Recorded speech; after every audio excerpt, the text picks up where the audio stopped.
আমি আপনি আমাদের জীবনে কত ভুল করেছি, কত অন্যায় করেছি, কতটাই বা পাপ করেছি। মনে রাখবেন, আমাদের পাপ যত বড় হোক, আল্লাহর রহমতের দরিয়া তার চাইতেও বড়। এবং মুমিন জীবনে তো হতাশা থাকবেই না, কারণ আমার জীবনে যদি কোনো কষ্টের ঘটনা ঘটে, এটার জন্য আমি রিওয়ার্ড পাব। আমি যদি অসুস্থ হই, আমার প্রত্যেক অসুস্থতার কারণে আমার পাপ মোচন হয়। সুবহানাল্লাহ পড়েন। প্রত্যেক কষ্টের পরেই থাকে স্বস্তি। মনকে তুমি বুঝিয়ে বলো আল্লাহ আছেন আমার সাথে। শয়তানের মিশন হচ্ছে আমাদেরকে হতাশ বানানো। মুমিনের ডিকশনারিতে হতাশা নেই। আমরা হতাশ হই না, আমরা নিরাশ হই না, আমরা ভরসা রাখি এক মহান সত্তার উপর। আওয়াজ করে বলুন, তিনি কে? ইসলামিক লাইফস্টাইল যদি আমরা মেনটেন করি, we must have to be optimistic, hopeful, আশাবাদী হইতে হবে। মুমিনের ডিকশনারিতে হতাশা নেই। আমরা হতাশ হই না, আমরা নিরাশ হই না, আমরা ভরসা রাখি এক মহান সত্তার উপর। আওয়াজ করে বলুন, তিনি কে? শয়তানের মিশন হচ্ছে আমাদেরকে হতাশ বানানো। আমি স্টেজে ওঠার আগে সম্মানিত স্যার বলতেছিলেন যে আপনি একটু আশাবাদী করবেন আমাদের নারী শিক্ষার্থীদের ব্যাপারে, আমাদের ছেলে শিক্ষার্থীদের ব্যাপারে। কয়েকটা ইস্যু স্যার বললেন যে কিছু ফ্রাস্ট্রেশন তাদের মধ্যে কাজ করে। আজকে আপনাদের ডিকশনারি থেকে ফ্রাস্ট্রেশনকে একেবারে অমিট করে দিয়ে যাও। বলেন, বিশ্বাসীদের ডিকশনারিতে হতাশা বলে কোনো শব্দ আছে? ফ্রাস্ট্রেশন আছে?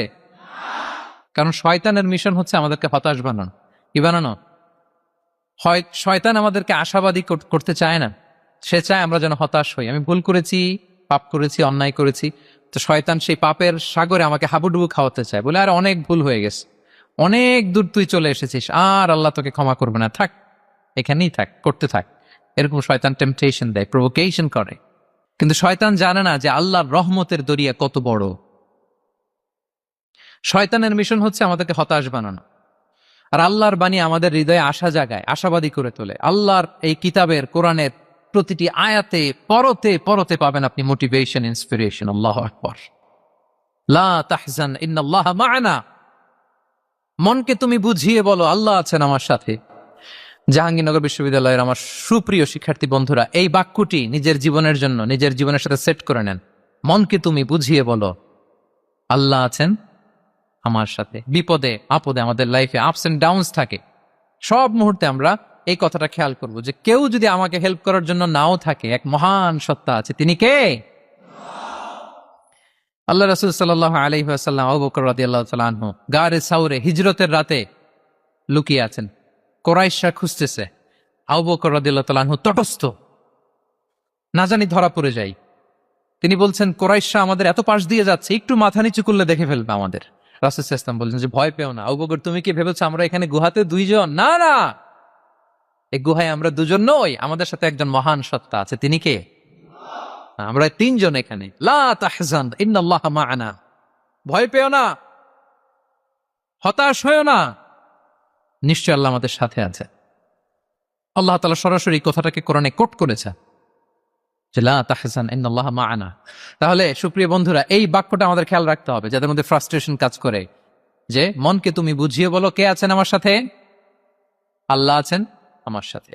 এরকম কোরআনের পরতে পরতে অনেক আয়াত পাবেন। লা তাইয়াসু মির রাউহিল্লাহ ইন্নাহু লা ইয়াইয়াসু মির রাউহিল্লাহি ইল্লাল কওমুল কাফিরুন। আল্লাহর রহম থেকে নিরাশ হয়ো না। কাফিররা ছাড়া কেউ আল্লাহর রহম থেকে নিরাশ হয়? আমি আপনি আমাদের জীবনে কত ভুল করেছি, কত অন্যায় করেছি, কতটাই বা পাপ করেছি। মনে রাখবেন, আমাদের পাপ যত বড় হোক, আল্লাহর রহমতের দরিয়া তার চাইতেও বড়। ইন্না মা'আল উসরি ইউসরা فإن مع العسر يسرا and verily with every hardship there is an ease. প্রত্যেক কষ্টের পরেই থাকে স্বস্তি। এই বাক্যগুলো কি আপনাকে মোটিভেশন দেয় না? এই কথাগুলো কি আপনাকে চাঙ্গা করে না? আপনার জীবনে ইন্সপিরেশন হয়ে আসে না এই কথাগুলো? ওয়ালা তাহিনু ওয়ালা তাহজানু ওয়া আনতুমুল আ'লাউনা ইন কুনতুম মুমিনিন। চিন্তা করো না, হতাশ হয়ো না, তোমাদেরই বিজয় হবে যদি তোমরা মুমিন হও। আল্লাহু আকবার।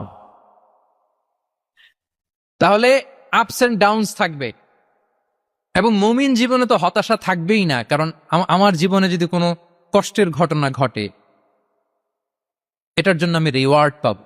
আমি যদি অসুস্থ হই, আমার প্রত্যেক অসুস্থতার কারণে আমার পাপ মোচন হয়। সুবহানাল্লাহ পড়েন। আপনার জ্বর হয়েছে, এই জ্বরের কারণে আল্লাহ আপনার গুনাহ মাফ করবেন। আপনি ব্যথা পেয়েছেন, অসুস্থ হয়েছেন, আল্লাহ তাআলা গুনাহ মাফ করে দিবে। তাহলে হতাশার কোনো সুযোগ আছে বলেন? না, মুমিন জীবনে হতাশার কোনো সুযোগ নেই। রাসূল সাল্লাল্লাহু আলাইহি ওয়াসাল্লাম বলেন, মা ইউসিবুল মুসলিমা মিন নাসাব ওয়ালা ওয়াসাব ওয়ালা হাম্মিন ওয়ালা হুজনিন ওয়ালা আযান ওয়ালা গাম্মিন হাত্তা শাওকাতি ইউশাকুহা ইল্লা কাফারাল্লাহু বিহা মিন খাতায়া।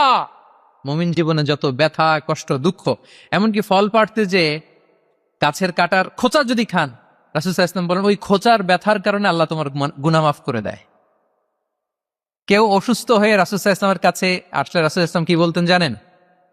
কেউ জানেন? লা বাস আলাই তুহুরুন ইনশাআল্লাহ। তিনি বলতেন, আরে don't worry about it, it will cleanse up your scenes. ভয় পেও না, আরে এই অসুস্থতা, এটার কারণে আল্লাহ তোমার গুনাহ মাফ করে দিবে। সুবহানাল্লাহ। তাহলে অসুস্থ ব্যক্তি আর উজ্জীবিত হতো না? রাসূল সাল্লাল্লাহু আলাইহি ওয়াসাল্লাম অসুস্থ ব্যক্তিকে দেখলেই মাথায় হাত বুলিয়ে দিতেন, দোয়া করতেন, আল্লাহুম্মা রাব্বান নাস আযহিবিল বাস ইশফি আনতা শাফি, দোয়া করে দিতেন। আর বলতেন, আরে ভয় পেও না, এই অসুস্থতা তোমার গুনাহ মাফ করে দিচ্ছে। তাহলে অসুস্থতার মধ্যেও তারা উজ্জীবিত হতো। আমরা মানুষকে আশাবাদী করব, ভয় দেখাবো না। অসুস্থ মানুষকে ভিজিট করতে গেলে আপনারা কি করেন? ভয় দেখান নাকি? না, আশাবাদী করবেন, বলবেন যে আরে কি অসুস্থতা, আপনার দেখে দেখে অনেক সুস্থ লাগতেছে, বলতে পারবেন না? কিন্তু আমরা কি করি? কেউ অসুস্থ হইলে ওই অসুস্থতায় সবচেয়ে কষ্ট পেয়ে যে মারা গেছে তার হিস্ট্রি বলা শুরু করি। এরকম করে না অনেকে? ধরেন যে একজন ক্যান্সারের পেশেন্টকে দেখতে গেছেন, এইবার যে আপনার কোন খালা ক্যান্সারে কিভাবে ধুকিয়ে ধুকে মরছিল, ওই হিস্ট্রি আপনি বয়ান দিতে শুরু করছেন। বেচারা বাঁচবে? যাক একটু সুস্থ ছিল ওইটাও তো অসুস্থ বানাই দিচ্ছে। কি বলেন? তাহলে ইসলাম আমাদেরকে আশাবাদী করে। প্রিয় ভাই এবং বোনেরা, কি করে? আশাবাদী করে। আমরা যদি আমাদের কোনো প্রিয়জনকে হারাই, আমরা আশাবাদী হয়েই হারাই, কারণ তাকে আমি চিরকালের জন্য হারাচ্ছি না। আপনি আপনার আব্বাকে হারাচ্ছেন তো কি হয়েছে? বাপ হারায় তো কাঁদবে নাস্তিক। কি বলেন? নাস্তিকদের তো মরার পরে নাকি আর কিছু নাই। হ্যাঁ, দেখবেন আপনাদের সামনে সামনে অনেক কিছু বলে যে কিছু নাই, যা দেখি না বিশ্বাস করি না। একা একা যখন মৃত্যুর পরে কি হবে চিন্তা করে ওর দম বন্ধ হয়ে আসে। ইসলাম মানুষকে আশাবাদী করে। দেখেন আমরা কত দূর দেখি, কত দূর ভাবি। আমার দাদা মারা গেছে, এটা আমার কোনো টেনশনেরই কারণ না, কারণ আমি সবসময় ভাবি আমার দাদাকে আমি ওপারে যেয়ে পাবো। আমার আব্বাকে আমি হারিয়েছি তো ওপারে পাবো। আমার বন্ধুকে আমি হারিয়েছি, কাছের বন্ধুটা যে আমার জন্য খুব ইন্সপিরেশন ছিল, সাময়িক বিচ্ছেদ এটা আমাদের জন্য, কারণ আমরা ওই জগতে বিশ্বাস করি। আল্লাহু আকবার। তাহলে হতাশা আমাদের ডিকশনারিতে আজকে থেকে রাখা যাবে। ইসলামিক লাইফস্টাইল যদি মেনটেন করতে চান, you have to be optimistic. Clear কথাটা? আচ্ছা।